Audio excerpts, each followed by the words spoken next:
Bienvenue dans ce nouveau numéro de La Touche. Aujourd'hui, nous sommes avec nos consultants qui vont nous donner leurs avis sur l'équipe ivoirienne et bien entendu sur le nouveau stade Ebimpe.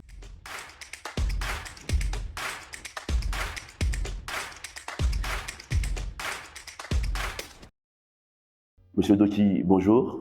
Bonjour Nado, je suis très heureux de vous retrouver. Mister Bamba, bonne arrivée à vous. Assez bien, monsieur Nado, et vous, comment ça va? Mais ça va bien, chez vous-même.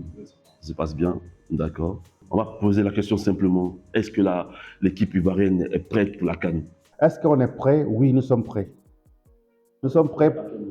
Non, nous sommes prêts à plusieurs niveaux. D'abord, il y a les acteurs, c'est-à-dire les joueurs qui évoluent dans des championnats quand même de renom. On a les infrastructures. On a l'État aussi qui a mobilisé les ressources financières. On a la chance de jouer à domicile, donc devant notre public. Voilà, le 13h, comme on a l'habitude de le dire dans le domaine.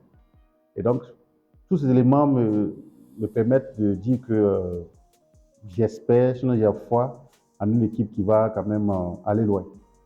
Parce qu'on ne peut pas se baser quand même sur les matchs Mais effectivement, M. Doki, quand on regarde les 3 derniers matchs de la Côte d'Ivoire, ça fait matière à se poser des questions. Oui, les questions sont légitimes, mais en même temps, au football, ce n'est pas de l'arithmétique.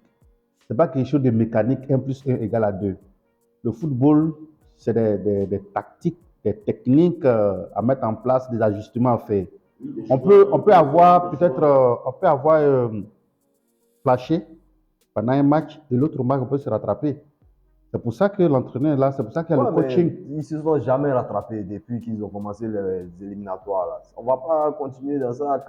La Côte d'Ivoire n'était pas dans les éliminatoires, je vous informe. Nous sommes dans les matchs amicaux. Justement, jouer sans pression, normalement, ça devait être encore plus facile même pour eux. À chaque fois, ils changent, on ne peut pas. Mais monsieur Bamba, laissez-moi vous dire, et là je me mets dans la peau de l'entraîneur, mieux va avoir l'embarras de choix que le choix de l'embarras. Non, mais ça, oui, parce que vous dites que la 44 joueurs et depuis là, il n'arrive pas à vous donner une équipe type. Il nous a promis de donner l'équipe type en décembre.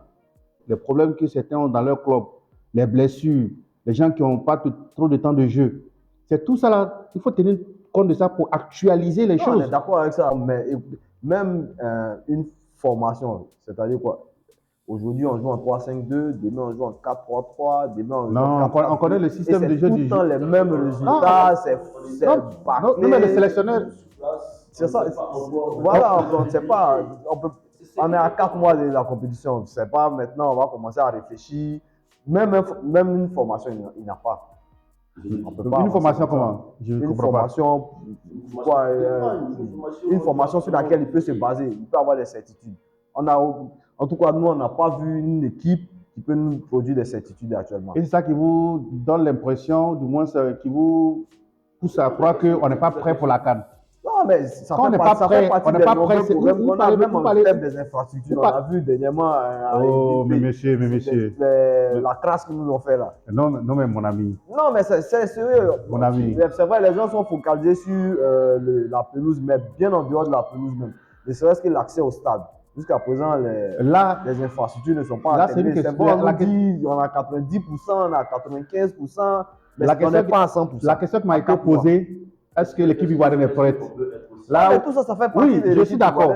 Ok, on va en arriver là. Je crois que la CAF, qui est l'organe quand même qui organise cette CAN, hein, a déjà donné un satisfecit à la Côte d'Ivoire pour dire que nous sommes la CAN elle avait donné son satisfecit, comme vous le dites, pour la pelouse. Ben, on a vu. Non, mais on te dit que c'est un phénomène naturel. Ou bien vous n'avez pas vu d'autres pays où les pelouses ont été je ne sais pas, son côté naturel là, c'est sur la pelouse ou bien c'est sur la Côte d'Ivoire. Parce que le reste de la Côte d'Ivoire a subi la même pluie. Il n'y a pas eu d'inondation quelque part d'autre. Il n'y a que la pelouse qui a eu ce problème là.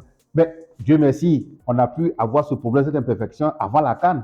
Et les autorités s'engagent à apporter rapidement des corrections. C'est pas la première fois qu'ils nous disent ça. La dernière fois, il y a eu le match, je ne sais pas, contre le Cameroun. Ils ont dit qu'ils allaient apporter des imperfections.